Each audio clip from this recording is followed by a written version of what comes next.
Olha nós de novo, meu povo. Vamos tentar mais uma vez.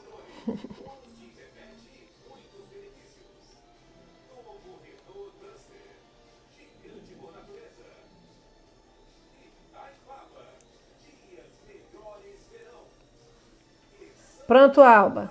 Diga, bonito, tô te ouvindo. Ana, você é insuportável, mas tudo bem. Bom, bora aguardar. Pronto, estamos aqui. Gente, sejam todas e todas muito bem-vindos. Essa é a live sobre envelhecimento e em tempos de pandemia. Faz parte do ciclo de lives promovidos pelo curso de Serviço Social. Estamos em pleno aniversário da UFRB. E é com grande alegria que eu tenho a oportunidade de estar aqui hoje com vocês. Bom, consegui agora convidar a professora Solange, bora ver se ela consegue entrar. Consegui. Já fiz o convite, ó. Ei, que beleza! Linda professora! Que alegria! Olá, boa noite. A gente precisa fazer um test drive o tempo inteiro, professora, com essa questão da tecnologia. Então, nós estava contando para os meninos que a gente ensaiou ontem, foi tudo bonitinho. Pois é, exatamente, não teve nenhum erro na entrada. Pois é, menina. Professora, seja muito bem-vinda. A senhora está fazendo parte do ciclo de lives que está sendo oferecido pelo curso de Serviço Social da UFRB. Ontem a senhora pôde conhecer a professora Abani. Hoje algumas das demais professoras estão aqui para lhe assistir, para ver o conteúdo que a senhora tem para nos brindar, né? Queria de pronto já agradecer, em nome da coordenação do curso de Serviço Social, em nome também do Grupo de Trabalho de Envelhecimento Populacional. Estava contando para as pessoas que a gente teve a oportunidade de se conhecer numa atividade promovida pelo canal Social em Foco, e lá eu lhe tietei dizendo que eu tinha seu livro, que eu estava feliz porque eu estava junto das pessoas que a senhora e o professor Faleiros naquele momento, junto das pessoas que ajudam a gente a compreender muitas coisas que acontecem no mundo. Então, meninos e meninas, deem boas-vindas à professora Solange Maria Teixeira, uma estudiosa do campo do envelhecimento, nossa colega professora. E aí eu vou lhe pedir que me explique. Vocês falam UFPI ou UFPI?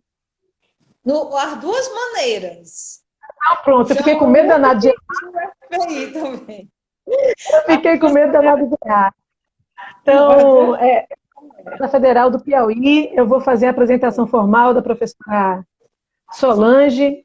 A professora Solange, ela possui pós-doutorado em Serviço Social pela PUC de São Paulo. O doutorado dela é em Políticas Públicas pela Universidade Federal do Maranhão. Ela tem mestrado em Serviço Social pela Pontifícia Universidade Católica de São Paulo. A graduação dela, ela fez no Piauí. É uma retirante, né, professora? Faz uma coisa em cada lugar. Tá certo também. Atualmente, ela é professora associada da Federal do Piauí. Ela foi presidente do Conselho Regional de Serviço Social do Piauí. Coordenadora também já foi do Programa de Terceira Idade em Ação da Universidade Federal do Piauí. É bolsista de produtividade do CNPq. Atua tanto na graduação em Serviço Social como na pós-graduação. Tem experiência na docência, na pesquisa e na extensão na área de serviço social, com ênfase em políticas públicas e em envelhecimento e família.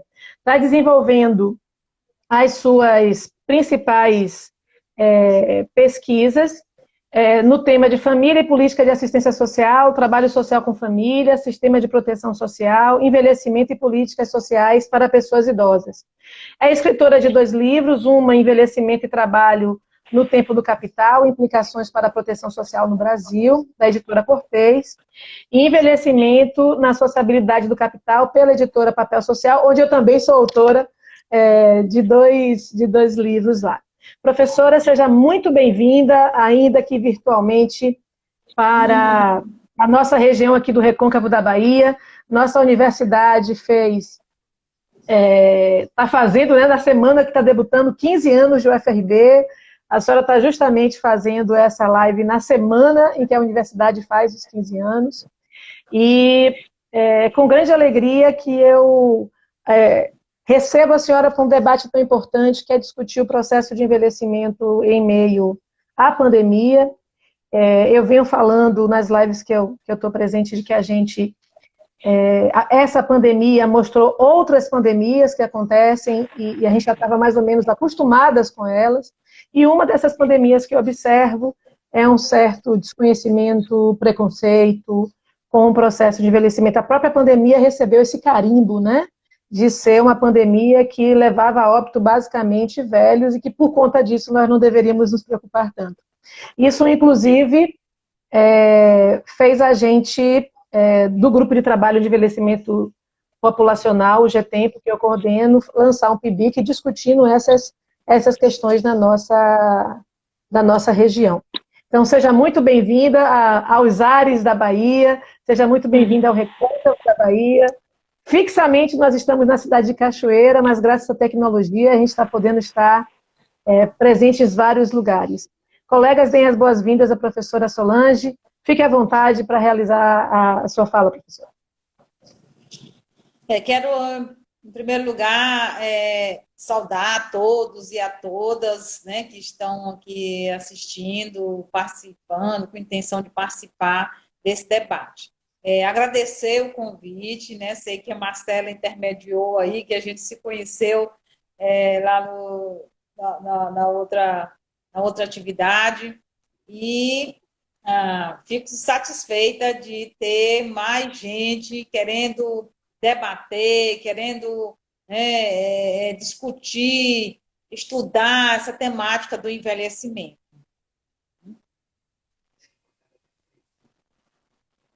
Então, a senhora agora pode ficar à vontade. A gente teve uma discussão lá no outro canal e eu, nos bastidores, falei para a professora, olha, a gente precisa dar visibilidade aos dados que a senhora estava trazendo naquele momento, né?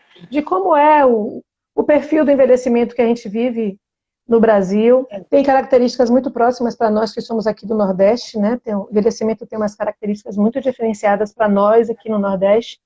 E eu queria que a senhora falasse um pouco das pesquisas que a senhora tem feito, dos resultados que a senhora tem achado e como é que está esse envelhecimento neste momento de pandemia. O trato dado à velhice e aos nossos queridos velhos nesse tempo de pandemia. Bom, para começar, né, eu quero situar de onde parte a minha fala, né, como pesquisadora da discussão do envelhecimento e também numa perspectiva que a gente tenta desenvolver dentro da gerontologia, que é a gerontologia social crítica, né? Um grupo de profissionais de serviço social tem contribuído, assim como sociólogos, antropólogos, né, cientistas políticos, que buscam fazer análises críticas em torno da questão do envelhecimento e trazer também as contribuições desse campo científico, que é as ciências sociais aplicadas, né, que a gente se inclui aí o serviço social para esse campo. E a perspectiva que a gente desenvolve é a partir de uma análise do método histórico dialético, né? Então, todas as contribuições, elas se dão nesse sentido do estudo do envelhecimento na perspectiva da totalidade social.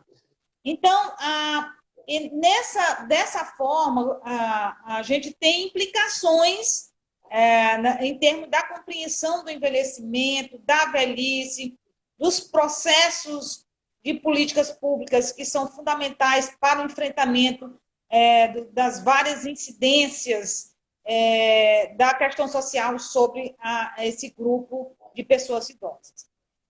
Então, uma das primeiras questões, Marcela, que a gente trabalha é exatamente buscar, que eu chamo de romper com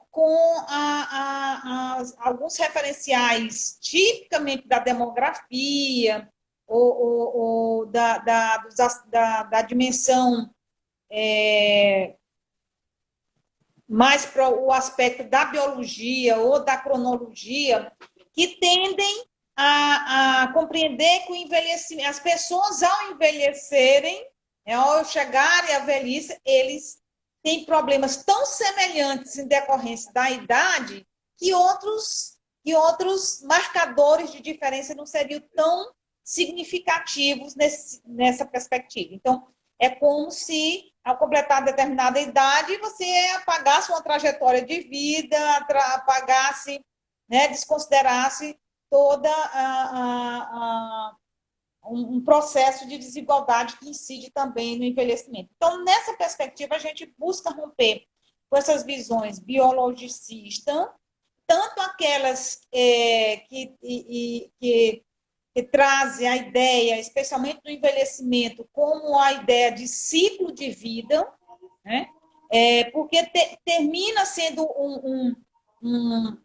a ideia de ciclo de vida muito naturalizador, né? Tanto que a primeira coisa que você vai estudar o envelhecimento, trata-se do processo natural, a primeira coisa que se estabelece é a ideia do processo natural, né?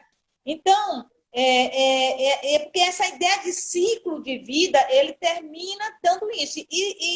Mas isso é extremamente abstrato, são padrões, são etapas extremamente padronizadas, né? Estabelecidas para determinar ou caracterizar esse ciclo de vida, e termina desconsiderando o que a gente chama de trajetória de vida e trabalho, né? Então, isso remete para a gente considerar que o envelhecimento, ele, contrário dessas visões, né, ele precisa ter um elemento fundamental, historicista, concreto, real, que remete basicamente para a gente considerar o homem nas suas condições de existência, né? Então,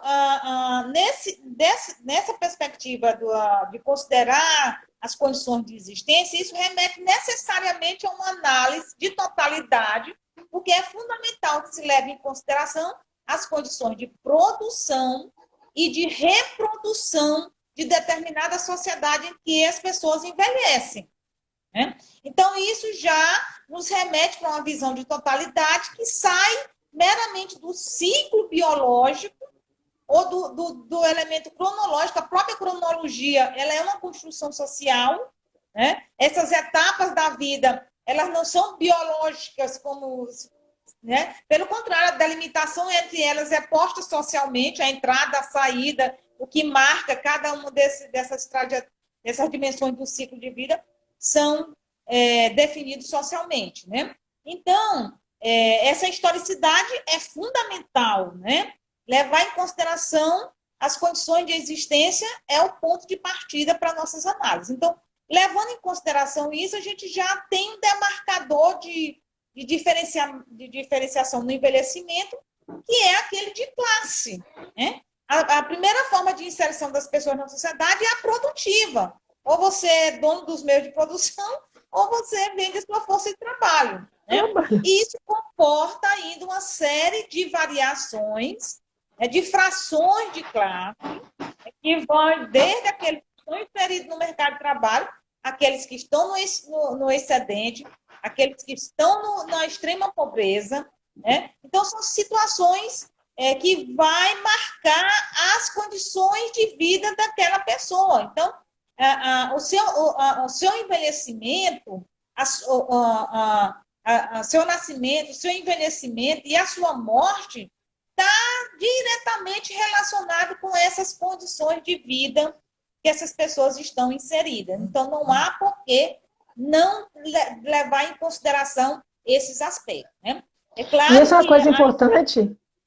Isso é uma coisa importante, Solange, me perdoe, porque é tão significativo isso, porque um dos estigmas do envelhecimento é achar que todo envelhecimento é igual, que as pessoas envelhecem do mesmo jeito, que as experiências com o processo de envelhecer são exatamente iguais, a pessoa é de um jeito, fez 60 anos, pronto. Ela vai entrar numa rede plastificada de como envelhecer.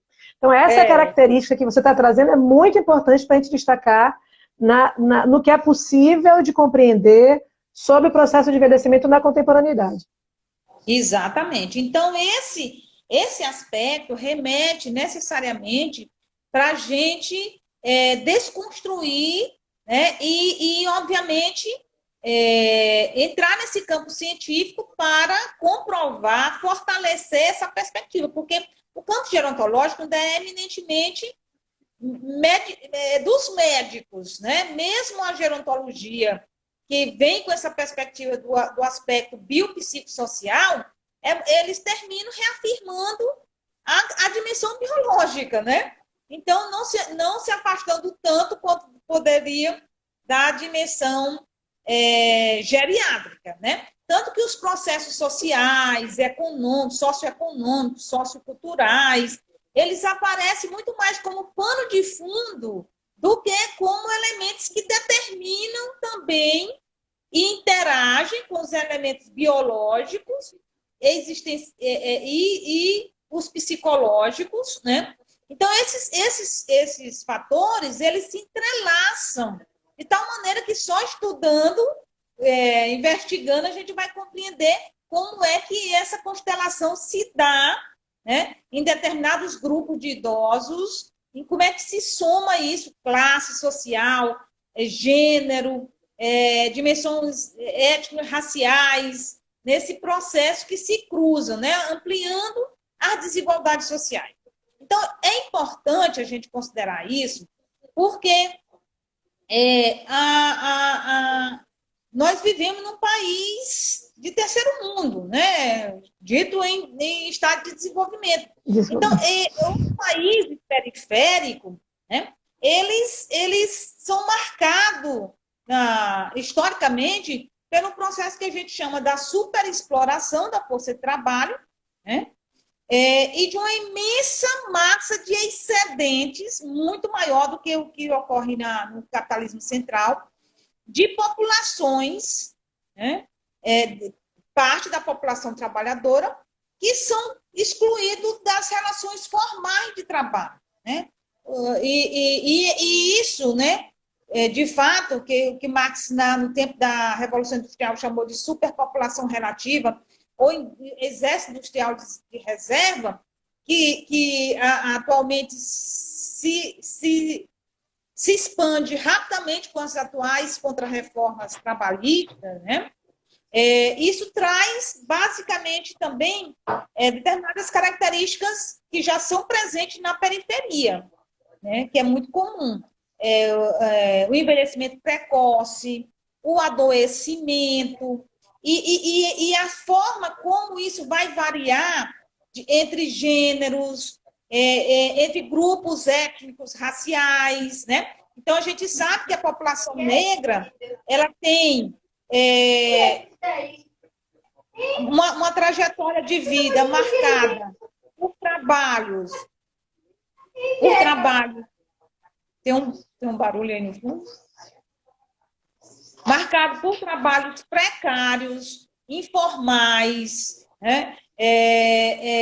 Os piores rendimentos, os piores salários, piores condições de trabalho estão incidindo maior nesse grupo. Então, isso, obviamente, não vai fazer com que a pessoa, um idoso negro da classe trabalhadora, da periferia, completa 60 anos, vai ter problemas semelhantes. Vai ter a hipertensão, diabetes. Ele já tem maior incidência por toda uma trajetória de vida. O adoecimentos por conta das condições de trabalho, das condições de existência, que repercute na segurança alimentar ou insegurança alimentar, na renda, no acesso aos serviços, aos bens e serviços construídos por essa sociedade. Então, esses elementos, né, que a gente diz, exploração, porque mesmo quem vende a força de trabalho está sujeito à exploração, mas a opressão, que é de gênero, étnico-racial, a dominação, né, essa lógica da subordinação, né, subalternidade que se quer atribuir a determinados grupos, determinadas, né, minorias. Então, essas situações, elas reproduzem desigualdades que atravessam toda a existência da pessoa. E essas desigualdades, elas se reproduzem no envelhecimento, né? elas não se anulam ou se igualam quando todo mundo completa 60 ou 65 anos de idade. Elas não vão desaparecer porque a trajetória do sujeito continua. E uma questão que foi feita aqui, eu vou rechear a sua fala com algumas questões que as pessoas já estão aqui querendo interagir com você. E aí, Grace, que é egressa do nosso curso, né? Hoje a professora doutora egressa, ela pediu para você fazer uma ponderação sobre a questão da responsabilização da família, desresponsabilização do Estado, e essa relação nesse corte classista que a gente vive hoje. Exatamente, vou chegar lá. Então, só para a gente compreender que não tem como você partir de uma visão homogeneizadora, abstrata, meramente pelos traços biológicos, porque geneticamente para a espécie está previsto o envelhecimento. Mas como ele ocorre, a incidência dele, se é antes, se é depois dessa data simbólica, tem a ver com toda essa trajetória de vida, né? As condições que vão incidir na saúde mental, na saúde física, vão estar diretamente relacionadas a essas condições de existência. Então, mas é só para acentuar também que o nosso ponto de diferença em relação a certas análises culturalistas, muitas vezes muito presente em algumas vertentes da antropologia, ou mesmo da sociologia, que a gente também não considera, ao considerar essa etapa, as diferenças, a heterogeneidade no modo de viver, não significa subjetividade no sentido, ou singularidade, no sentido de que cada um tem uma experiência tão singular de envelhecimento, né? Tem traços culturais, sociais tão singulares que é impossível, né, se fazer qualquer espécie de generalização. A partir daí, a gente nem teria como fazer nenhum estudo científico sobre o processo de envelhecimento, né? Então, já não tem como a gente... Então, a ideia do método dialético é exatamente permitir essa passagem do singular ao geral e do geral ao singular pelas particularidades. E aí essas particularidades estão relacionadas aos elementos de classe, né, de gênero, raça, etnia, que vão caracterizar esse sujeito concreto.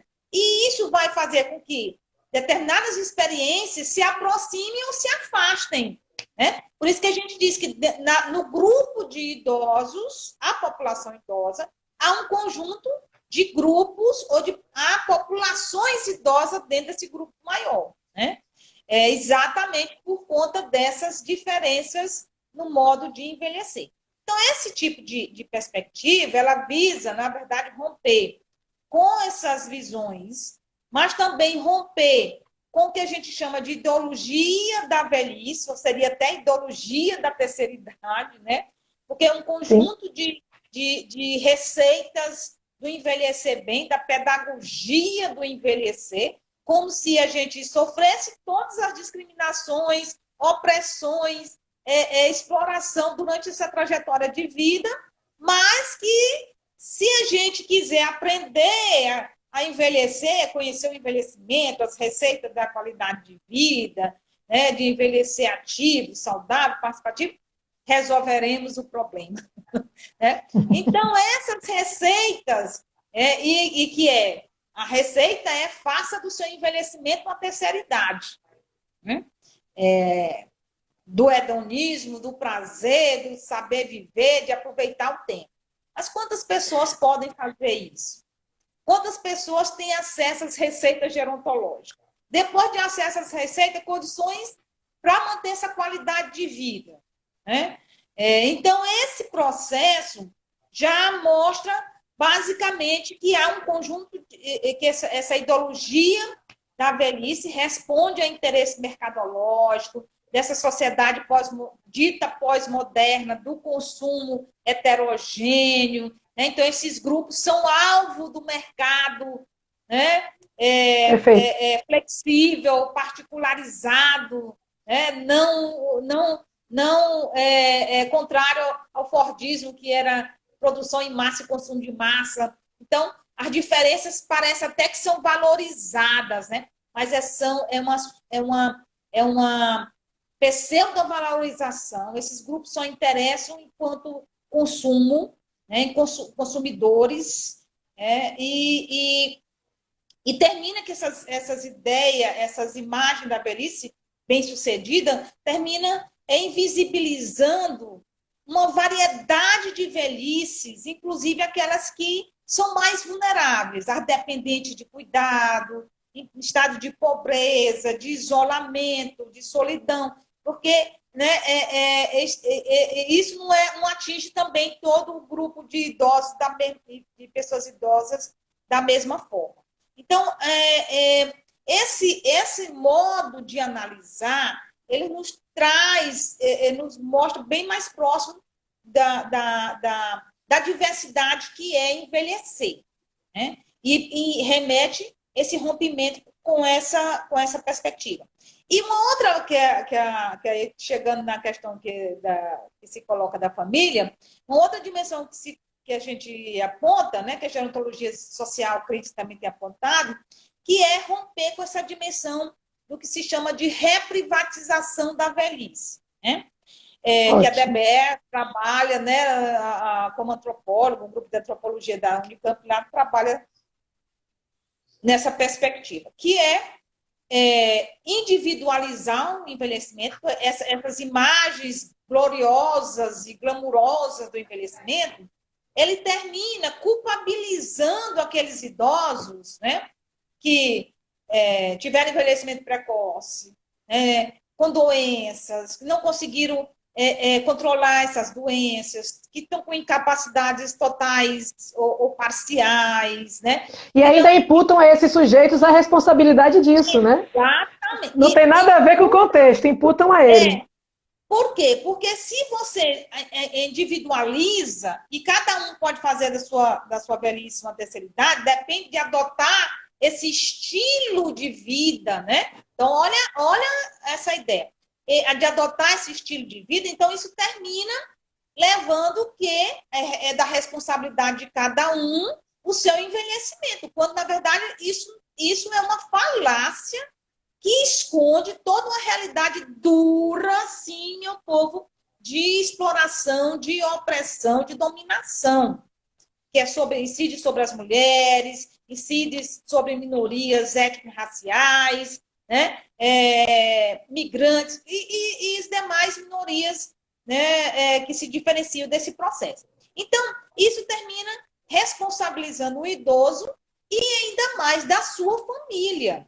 Então, há toda uma lógica mundial no sentido de incentivar a intergeracionalidade, a solidariedade intergeracional, mas como saída para o enfrentamento da problemática do envelhecimento, né? No momento em que o Estado se recua, né, nessa proteção, em função de adotar o receituário neoliberal da redução de gasto público, né, de não investimento em novas frentes de políticas públicas, então isso termina colocando para suas famílias a responsabilidade de cuidar dos seus idosos, né? Cuidado, tanto que a gente, no Brasil, nós sequer temos uma política nacional intersetorial de cuidados, né? Ele ainda é responsabilidade mesmo das famílias e dessas famílias, as mulheres, em que mulheres idosas cuidam ainda dos seus filhos, né? Dos seus maridos, do doente, do marido. Já tem colegas aqui sinalizando esse caminho para você fazer um pouquinho da análise das políticas públicas em relação à diversidade dos processos de envelhecimento, né? Você já colocou aí que a gente não tem uma perspectiva intersetorial, nem discursiva, né? Nem discursiva a gente tem, que dirá no campo prático. Então, se você puder tocar nesse ponto aí de como as políticas públicas não incorporam, né, A gente sabe a relação de causalidade, por quê, mas por que elas não incorporam? E uma outra coisinha, puxar um pouquinho para essa relação entre educação e envelhecimento, porque apareceram aqui algumas questões também de como as universidades públicas não conseguem acolher os idosos mais velhos que estão batendo na porta do terceiro grau e querendo também partilhar desse direito, desse acesso à educação. Exatamente, e principalmente porque esse acesso ainda é muito restrito aos grupos de classe média, né? Mesmo aqueles que procuram esses programas que são oferecidos no âmbito das universidades, ainda são grupos, a maioria grupos de classe média, né? A população mesmo de baixa renda, né, das periferias, elas não chegam a essas universidades, elas não batem, né?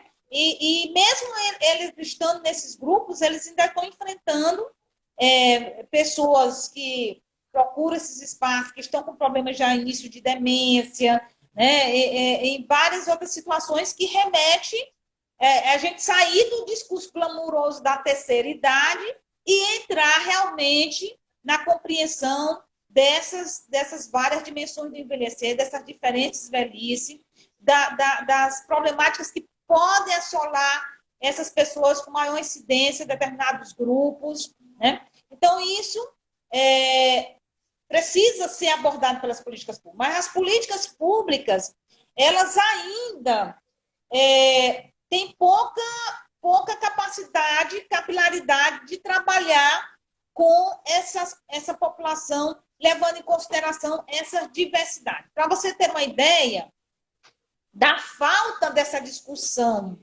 da heterogeneidade, das desigualdades nas políticas públicas, é você pegar os serviços que são dirigidos para pessoas idosas da assistência social. Se você pega os cadernos de orientação, é incrível como eles só fazem aquela discussão biologicista, cronológica, quantitativa, os idosos estão isso, estão aquilo, estão aquilo. Eles não descem para compreender quem são esses idosos da periferia, qual é a trajetória de vida dessas pessoas, como é que elas estão nessa etapa da vida. E aí a receita também é homogênea, né? Dança, capoterapia, né? Grupo de puff, jogar dominó. Exatamente, né? Então, termina havendo pouca abertura para você ver. Quando você olha esses grupos, a maioria são mulheres, né? Mulheres sozinhas, ou que vivem sozinhas, ou que mesmo que estejam em família, tem esse isolamento,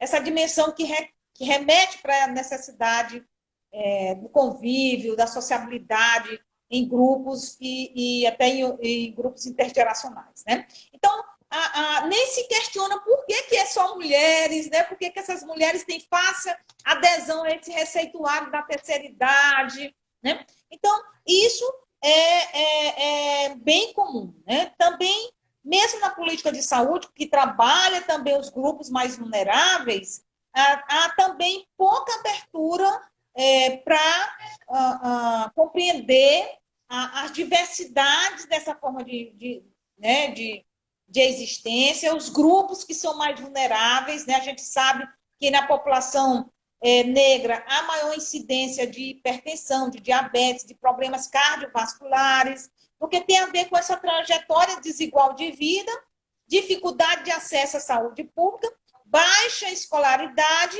né? Então, nível de informação, claro que essas doenças vão agravar rapidamente, inclusive gerando situações de dependência de cuidado de terceiro, né? Então, que poderiam ser facilmente grupos mapeados, acompanhados, ter um acompanhamento em domicílio, né? Mas a estratégia de saúde da família, como eu disse, está cada vez mais restrita na unidade de saúde, o médico não sai de lá, o enfermeiro não sai mais, não arranca o pé da unidade, os únicos que vão são os agentes comunitários. Então, assistência em domicílio, cadê assistência em domicílio? Né? Cadê, você diz, a hospitalização em domicílio? São esses casos que o médico é que vai lá, não é o paciente que vai no hospital, né? Nós estamos muito distante desse modelo de estratégia de saúde da família já há muito tempo, né? A lógica neoliberal está destruindo completamente, precarizando as equipes, fechando, né? Fechou o NASF, que é o núcleo de apoio. Então, desmantelar mesmo a atenção primária, né? Que tem condições de ter toda essa Esse história da suporte. família e compreender a família e dar esse suporte, né? Que seria muito importante se ele funcionasse agora em tempos de pandemia, né?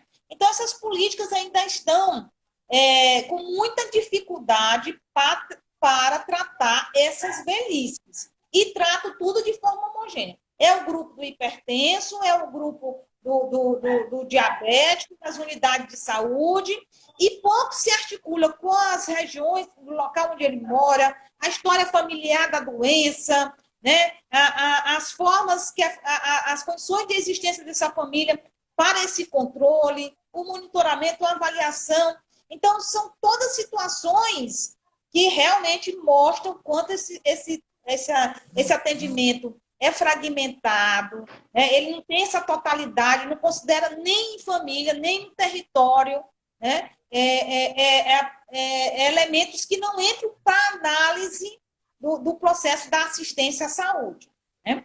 Um TCC, Solange, desculpa, um TCC que uma aluna do G-Tempo fez, que foi avaliando um pouco a atenção básica, a assistência da atenção básica aos velhos do território de Cachoeira, ela descobriu exatamente o que você está dizendo. Quando a gente perguntava, através do TCC dela, qual a atividade que você tem para os idosos aqui no território, eles diziam grupo de hipertensão, grupo de diabético. Né? E isso me lembrou nas considerações finais, ela fez a Ágata, essa aluna, beijo para ela, ela fez uma consideração maravilhosa, como a participação social e a história social dos velhos daquele território, né? Porque a estratégia da unidade de saúde da família é a territorialização, a atenção territorializada, como não se estimula a participação social. E aí tem uma questão aqui, falando de participação social, e como os velhos não participam nem dos conselhos dos velhos, né, dos idosos, dos territórios. A gente tem poucos conselhos de idosos nos municípios. Então, uma coisa está muito atrelada à outra, né? Como a gente compreende o envelhecimento, vai fazendo com algumas estratégias caminhem por um lugar ou caminhem pelo outro. Exatamente, exatamente. Então, o ponto de partida é isso, quando eu analiso o documento. Qual é a concepção de envelhecimento que a política parte, né? Porque isso vai dizer tudo das estratégias, né? Das ações que são pensadas e do alcance delas. Porque a possibilidade real delas enfrentarem os problemas concretos desse grupo termina sendo mais próximo ou mais distante, conforme essas visões, né? Quanto mais essas visões são pouco historicizadas, né? Em contexto político, social, econômico, nos grupos específicos, né? Mais generalizações a gente vai promover, né? E pouco enfrentamento das particularidades que os grupos trazem, né? A população negra são aqueles que estão maior incidência nas grandes periferias, né?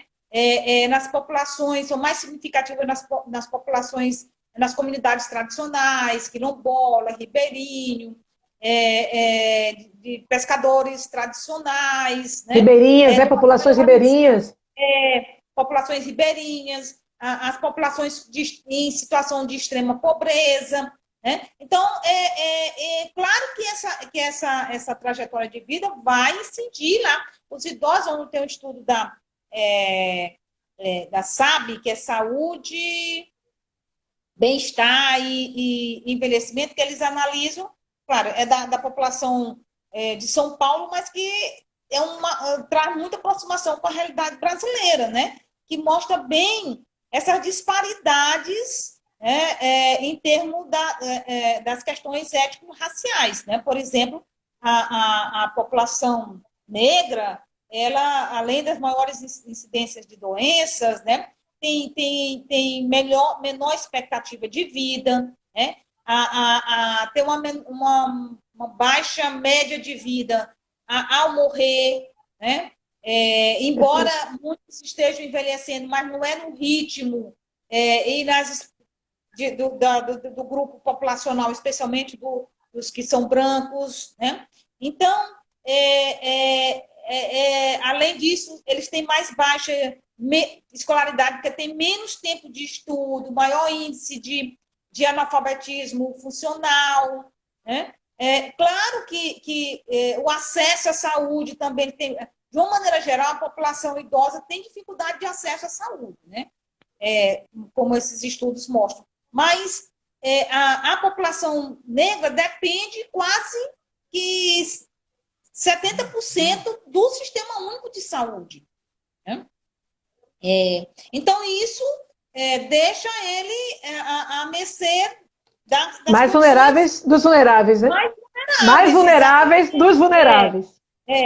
Exatamente. Então, são situações que impactam no envelhecimento dessa população.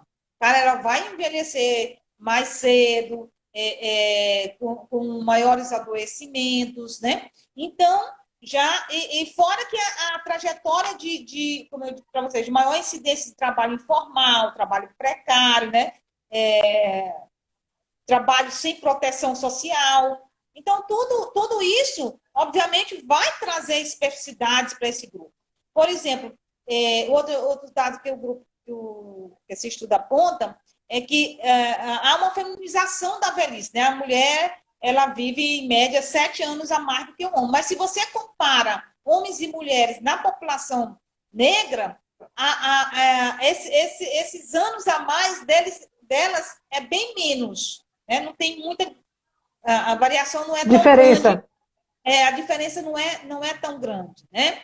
Então, por conta dessas desigualdades. Então, é claro que não há como a gente fugir dessa realidade, né? E isso vai impactar duramente nesse período da Covid, né? Da pandemia pelo coronavírus. Porque, como eu já tinha ressaltado em outros momentos, a gente vive um momento da pandemia de que a gente passou daquela fase no Brasil inicial, que incidia mais sobre populações brancas, dos bairros nobres, que faziam viagens para o exterior, né? Então, claro, tinha muitas pessoas idosas, que algumas delas morreram, isso é verdade, né? Mas não se compara o índice de mortalidade da segunda fase, em que a doença vai para a periferia, para as pequenas e médias cidades, né? Então, popularizou e foi para o interior. Popularizou e foi para o interior. Foi para o interior, chegou nas aldeias indígenas, nas nos regiões dos quilombos, né?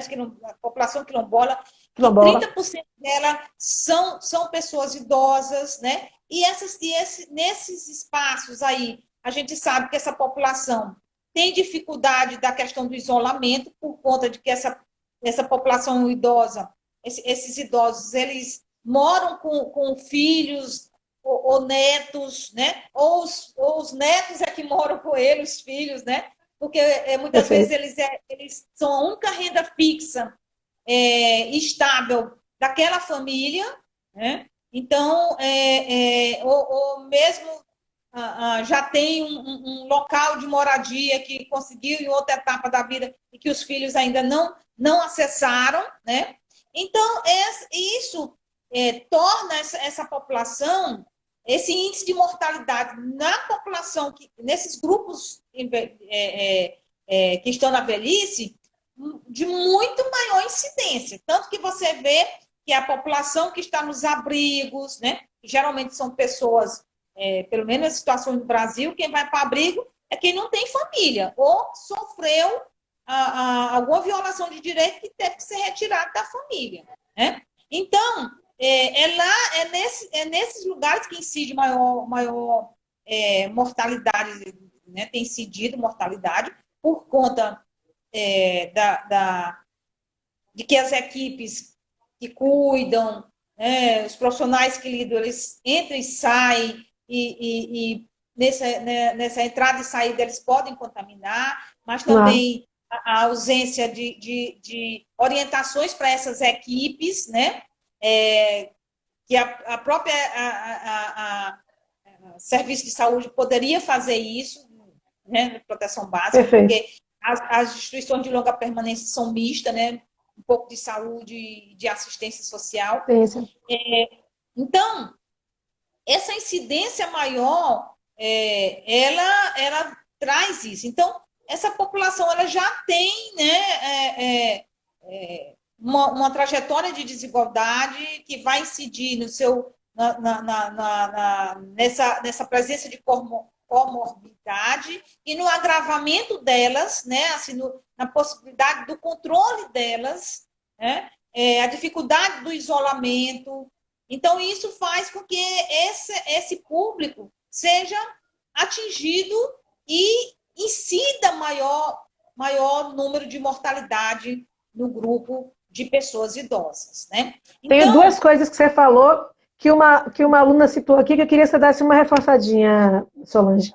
Uma é essa coisa do processo de interiorização da pandemia e o cruzamento disso com a má distribuição de aparelhos econômicos, né? Quanto mais você se interioriza, menos condições de trabalho, menos infraestrutura, menos efetividade das políticas, e isso tudo se soma.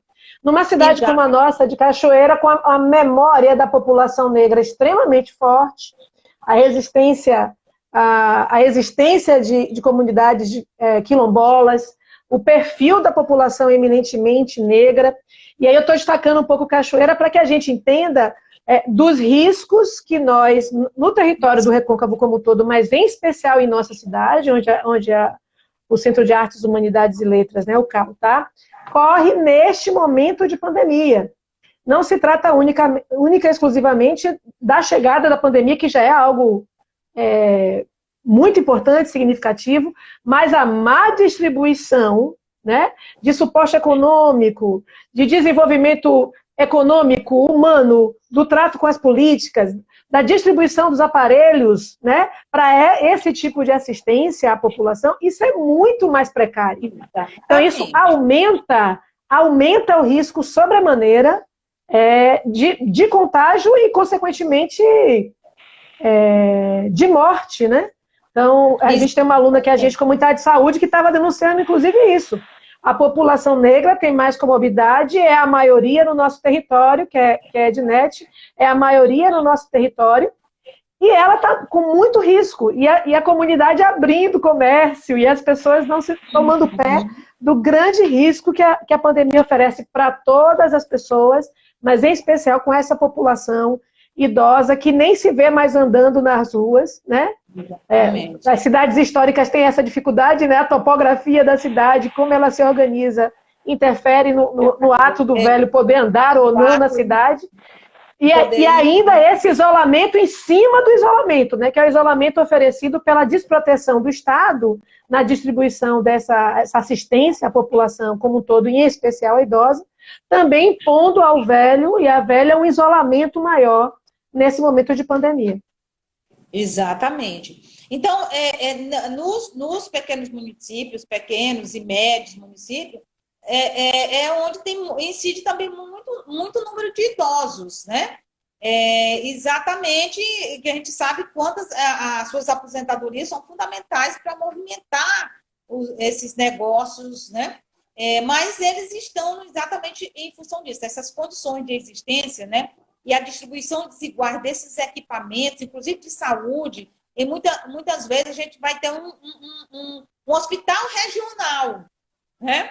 Com uma quantidade muito reduzida de leitos hospitalares, sequer tem um hospital de campanha, né? Então, e a grande questão a dificuldade do acesso à saúde, né? Essa dificuldade do acesso à saúde tem sido um dos principais elementos de mortalidade, porque a gente já vê que a política de saúde já vem há algum tempo sofrendo ataques, né? Desfinanciamento, redução de recursos, a precarização na contratação de trabalhadores, né? Então, essa situação já não é de hoje. E isso, obviamente, num momento de uma pandemia dessa, a gente vê esse retrato dessa desigualdade mais acentuada, porque aí você vê a falta de preparo do município, às vezes de médio porte, para atender a sua população. Então, a gente não tem sequer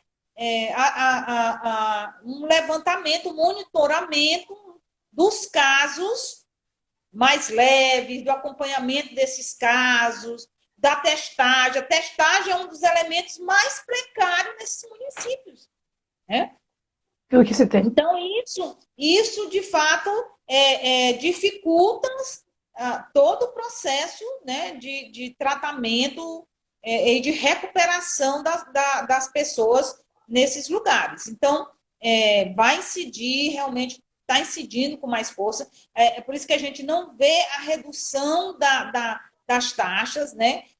Continua o Brasil tendo uma média ainda alta de mortalidade por dia, porque mas já estão tanto tempo de isolamento, porque é agora que a doença está se periferizando, né? E ao chegar aí, o índice de mortalidade continua, ao invés de regredir, ele vai acentuar, porque esse grupo, como já está dizendo para vocês, está historicamente em situação de desproteção, de dificuldade de acesso às políticas públicas, serviços de saúde, né, com maior precariedade. Então, todo esse quadro, ele, sem dúvida nenhuma, vai agravar ainda mais, né, e com maior índice de mortalidade. E a gente vê, obviamente, em função que os países em que adotam a austeridade neoliberal são, e especialmente aqueles mais ultraconservadores, como é o caso brasileiro, são que estão mais despreparados para lidar com a doença, né? E os índices de óbitos lá em cima, né? E os índices de óbitos lá em cima. Exatamente. Porque ele já vem anteriormente com restrição da ampliação dos serviços públicos, né? Precarização dos serviços públicos, porque a lógica dessas gestões é reduzir gasto público, tornar o Estado enxuto, né? Mais competitivo, como se ele fosse uma empresa, né? Então, essa lógica, ela obviamente não leva em consideração a coletividade, os interesses da população, as suas necessidades básicas. Então, você vê que nesses países, não é à toa que Estados Unidos, Brasil, né? Onde está e outros mais, né? Estão com maior dificuldade para controlar a doença, estabilizar essa doença. Enquanto alguns países já estão na fase de ampliação por conta da reabertura, né, a gente ainda nem sequer estabilizou para ir para esse lugar, reabrir, né? Então, não estabilizou a curva, né, chamada curva. Então, professora, que tem a ver com essa periferização, né? Adorei esse termo, vou adotar esse trem. Deixa eu lhe dizer, infelizmente, a nossa live já está se encaminhando para o final por conta do limite. Eu sei que a senhora está tendo 3.000 elogios aqui, as pessoas estão adorando suas análises. Obrigada, estão agradecendo o debate, estão elogiando. Eu tentei pegar o maior número possível de debates, mas tem muita coisa para se falar. Albania, eu já vou vender o peixe para a professora Solange voltar, estou logo avisando. A gente do GTEMP vai trazer a senhora para fazer um curso também aqui para a gente. Muito obrigada. Eu queria que a senhora fizesse uma pequena conclusão aí, se possível, de tanta coisa que a senhora trouxe, né? E incluindo só um aspectozinho que, para mim, a gente pode salientar. Teve uma aluna que fez uma discussão, que dá para mais uma hora de live, mas uma discussão sobre a questão do isolamento dos idosos e o índice de suicídio. Inclusive, ela evocou a questão do suicídio de Flávio Migliaccio, né? E o bilhete que ele deixou, que deu um grande impacto. E queria que a senhora também já fosse fazendo suas considerações finais, porque a gente quer gravar a sua live para deixar o povo todo vendo depois. Tá certo. Muito obrigada. Realmente é uma situação bem peculiar, né? Porque você vem de um discurso que é da terceira idade, do hedonismo, do prazer, da atividade física, e de repente você pede para os idosos, fiquem em casa para salvar suas vidas, né? O isolamento social. Então, os filhos não podem ter contato com os pais. Isso quando eles podem vivem em lugares diferentes, né? Então, ou você limita a possibilidade dele ir e vir, né? Então, assim, meus pais têm a maior dificuldade para entender, né? Eu estou sempre ligando, porque você limita o ir e vir, né? A pessoa 4 meses dentro de casa, 6 meses dentro de casa, você já impõe uma situação que né, já muito típico da terceira idade, das pessoas dessa fase da velhice, né? Os filhos se casam, vão viver suas vidas, então você termina, né, vivendo sozinho com o companheiro, né? Até um elemento que eu me lembrei falando sobre isso, é que também os idosos sozinhos, solteiros, a maior incidência entre a população negra. E isso tem um impacto tanto na sua saúde física como na sua saúde emocional, né? Porque eles não têm rede de apoio, né? Não tem os filhos. Então, essas situações remete bem para a gente compreender como isso vai incidindo. Então, isso termina incidindo de forma bem diferenciada, mas o isolamento social, ele com certeza, ele leva um isolamento físico, ele diminui a possibilidade de contato, né? Inclusive de solidariedade da vizinhança, dos familiares, né? Então, a gente está vendo aí quanta incidência de violência contra idosos, contra crianças, contra mulheres, né? Que estão com seus opressores dentro de casa e que ela não consegue sequer denunciar, porque os vizinhos estão trancados dentro de casa, ela não pode sair e denunciar, não pode ir na delegacia, a mulher não pode ir na delegacia, não pode sair de casa. Então, essa situação, sem dúvida nenhuma,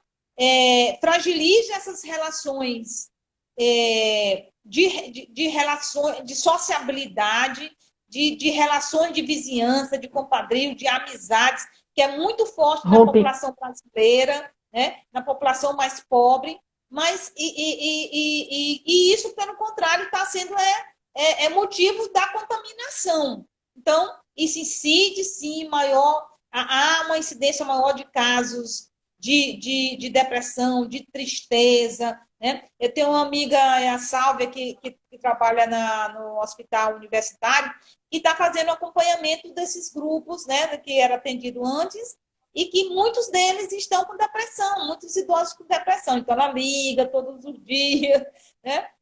Porque exatamente nessa hora que você não pode contar com o familiar, não pode contar com ninguém, está isolado, tem dificuldade, né, até para fazer uma comprar uma medicação, ir buscar a medicação no posto de saúde. Então, isso realmente é uma situação que agrava demais esse quadro e já traz para aquela população que já historicamente é isolada, que sofre de solidão, né, por conta da restrição dos vínculos de trabalho, que não tem mais das amizades de trabalho. Muitos dos amigos morreram, né? Os familiares estão distantes. Então, essa situação realmente merece uma atenção dos grupos de acompanhamento de idosos em serviço de convivência, né? Por que agora esse grupo não fazer essas ligações, não mandar vídeos? Professora, a senhora tem 10 minutinhos, desculpa, 10 minutinhos para se despedir, para a gente gravar a sua live. Aí eu também Desculpa. quero acentuar aí que nós do serviço social, gente, temos que fazer a diferença, né?